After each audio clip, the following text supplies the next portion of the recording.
Internetinio turinio įterpimas į erdvę TwinSpace. Jei vykdydami projektus į Twinning, nuspręsite kurti turinį ir su kitais internetiniais įrankiais, ne vien tik erdvės TwinSpace, galite pasinaudoti turinio įterpimo kodu, angliškai embed code, ir įterpti sukurtus darbus į erdvės TwinSpace puslapius.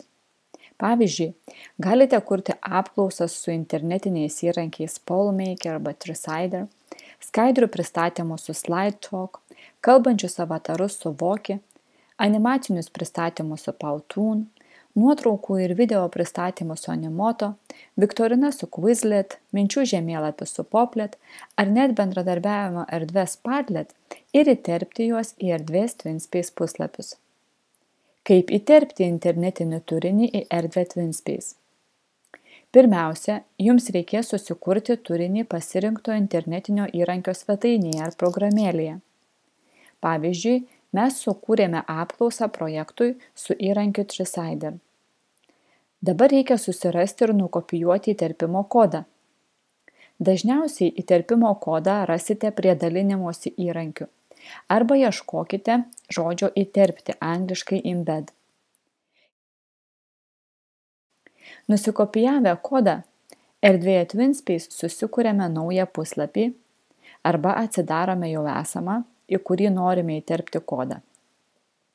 Spaudžiame redaguoti, tuomet spustelime mygtuką SOS, lietuviškai šaltinis, ir įklijuojame nusikopijuotą kodą. Paspaudę įrašyti arba išsaugoti puslapio pakeitimus, galėsime ne tik peržiūrėti įterptą turinį, bet ir juo naudotis.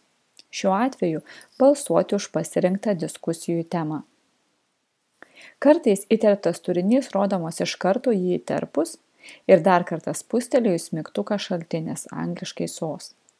Pavyzdžiui, kaip šis Animoto video klipas.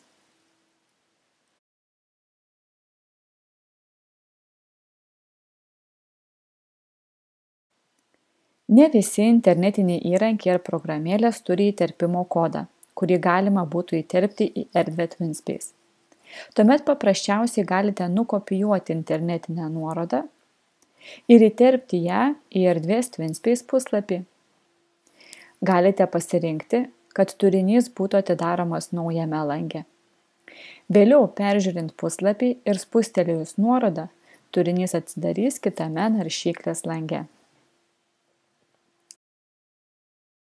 Be to, techniniais ir saugumo sumetimais ne visas internetinės programėles, kurios turi įterpimo kodą, galima įterpti į erdvę TwinSpace.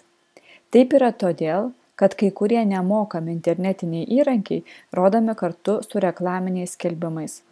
Todėl programos eTwinning portalo administratoriai atrenka tik pačius patikimiausius ir saugiausius. Kartais nemokami įrankiai laikui bėgant gali dingti arba tapti mokamais. Todėl įterpę turinį vėliau vis patikrinkite, ar viskas veikia gerai, ar turinys dar rodomas. Vis dėlto, šie nedideli trūkumai jokių būdų neturėtų nustelbti pridėtinės vertės, kurią projektams eTwinning teikia naudojimasis kitais, nei vien tik erdvės TwinSpace įrankiais. Jie lavina mokinių bei mokytojų kūrybinius ir kompiuterinius įgūdžius, tad nuoširdžiai rekomenduojame juos išbandyti.